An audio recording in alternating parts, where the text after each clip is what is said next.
स्वागत है आपका हमारे स्टडी मैथ क्लास चैनल में। आशा करता हूँ आप लोग बहुत अच्छे होंगे। आज हम आपको इस वीडियो में बताएंगे कि आयतन ज्ञात कीजिए।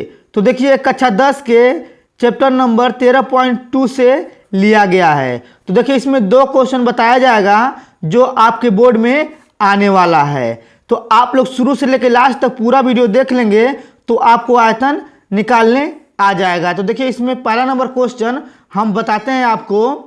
आप देखिए इसमें पहला नंबर क्वेश्चन लिखा हुआ है, एक ठोस एक अर्धगोले पर खड़े एक शंकु के आकार का है जिसकी त्रिज्या 1 सेंटीमीटर है तथा शंकु की ऊंचाई उसकी त्रिज्या के बराबर है। तो इस ठोस का आयतन पाई के पदों में ज्ञात कीजिए। ठीक है, फिर से ऊपर पढ़ते हैं। यहाँ पे लिखा हुआ एक ठोस एक अर्धगोले, यानी कि एक अर्धगोला। तो सिंपल तरीके से क्या करेंगे, यहाँ पे एक अर्धगोला बना देंगे। देखिए यहाँ पे एक अर्धगोला बना दिया गया है। फिर कह रहा है अर्धगोले पर खड़े एक शंकु के आकार का, यानी कि एक अर्धगोला है, इस पे एक शंकु रखा गया है। ठीक है, देखिए यहाँ पे एक शंकु रखा गया है, ये बना दिए हैं। फिर कह रहा है उसकी त्रिज्या 1 सेंटीमीटर, यानी कि ये शंकु की जो त्रिज्या है यहाँ से यानी कि आधा, तो ये आपका 1 सेंटीमीटर है। फिर कह रहा तथा शंकु की ऊंचाई उसकी त्रिज्या के बराबर है। तो देखिए यहाँ पे जो शंकु की ये ऊंचाई है इस त्रिज्या के बराबर, यानी कि 1 सेंटीमीटर ये भी है। फिर इसके आगे कह रहा था इस ठोस का आयतन पाई के पदों में ज्ञात कीजिए। देखिए यहाँ पे जो शंकु की त्रिज्या और ऊंचाई जो है यहाँ पे ये अर्धगोले की ऊंचाई के बराबर यानी 1 सेंटीमीटर है। ठीक, अब चलिए आगे बताते हैं। अब देखिए यहाँ पे पहले लिखेंगे हल। हल लिखने के बाद क्या करेंगे, यहाँ पे शंकु की त्रिज्या और ऊंचाई जो दिया उसको लिख लेंगे। तो लिखेंगे सिंपल तरीके से शंकु की ऊंचाई, यानी कि शंकु की ऊंचाई यानी h बराबर आपका दिया हुआ है 1 सेंटीमीटर। ठीक, फिर लिखेंगे शंकु की त्रिज्या, यानी कि शंकु की त्रिज्या जो है आपका r है, यानी कि 1 सेंटीमीटर है। ठीक है, फिर लिखेंगे अर्धगोले की त्रिज्या। तो यहाँ पे लिखेंगे अर्ध यानी अर्धगोले की त्रिज्या, यानी कि अर्धगोले की त्रिज्या जो है शंकु की त्रिज्या के बराबर, यानी r बराबर ये भी आपका 1 सेंटीमीटर दिया हुआ है।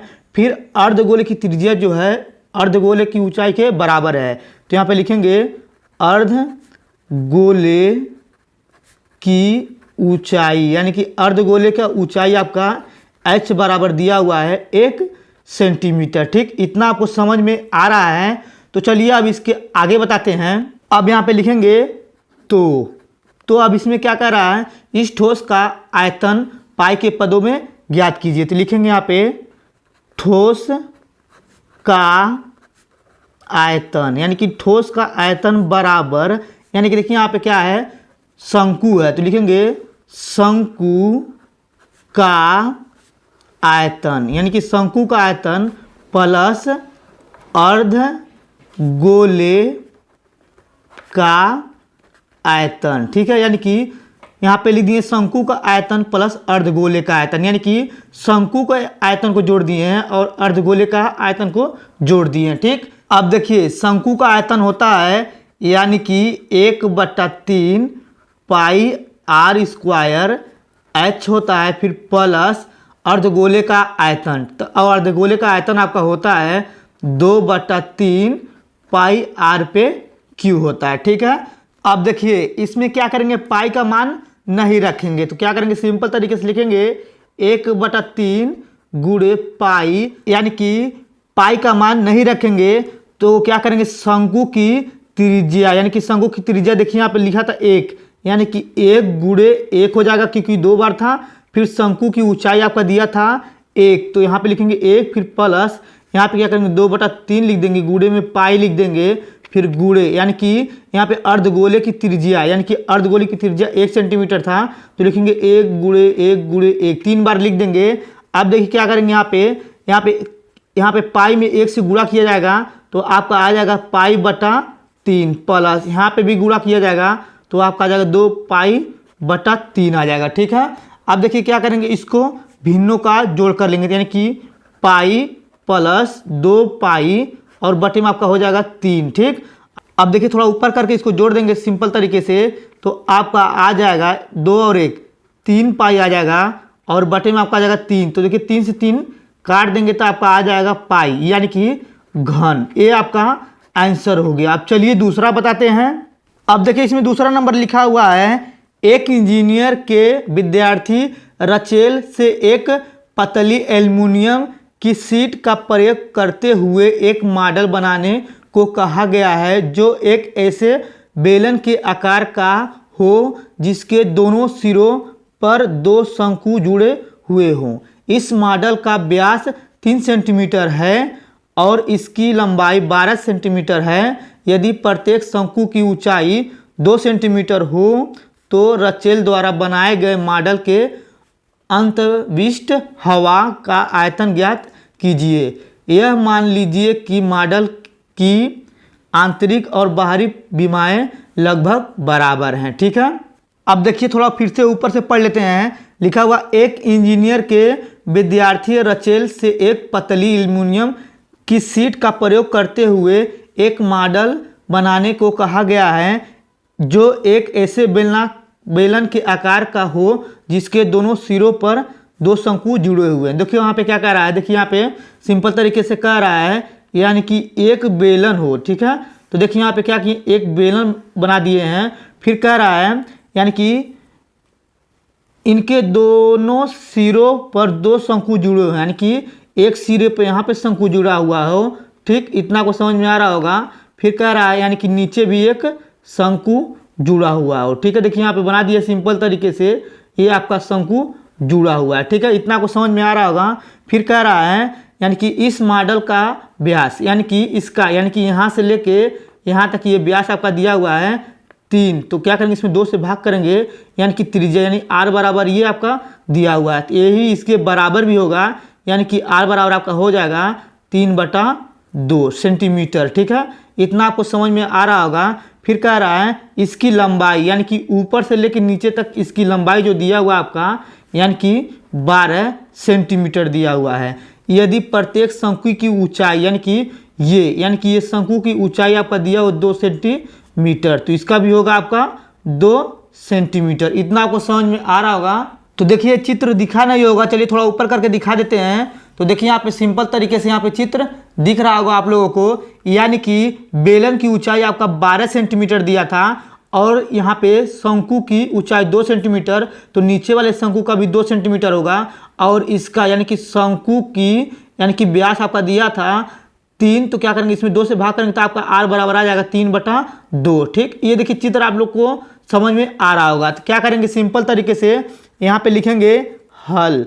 हल लिखने के बाद क्या करेंगे, लिखेंगे बेलन की ऊंचाई यानी कि बेलन की ऊंचाई यानी h बराबर, तो देखिए यहाँ पे 12 है तो 12 लिख के देखिए यहाँ पे एक शंकु ऊपर है और नीचे एक शंकु है, ये 2 सेंटीमीटर और ये 2 सेंटीमीटर यानी कि 2 2 4 हो जाएगा। तो क्या करेंगे, यहाँ पे इसमें से 4 घटा देंगे तो आपका बेलन की ऊंचाई आ जाएगा। तो क्या आ जाएगा आपका यहाँ पे 8 सेंटीमीटर। ठीक है, फिर इसके बाद क्या करेंगे, यहाँ पे सिंपल तरीके से लिखेंगे बेलन की त्रिज्या यानी कि बेलन की त्रिज्या आपका यानी कि शंकु की त्रिज्या के बराबर होगा, तो यानी कि आपका r बराबर हो जाएगा 3/2। ठीक, इतना को क्लियर हो रहा होगा।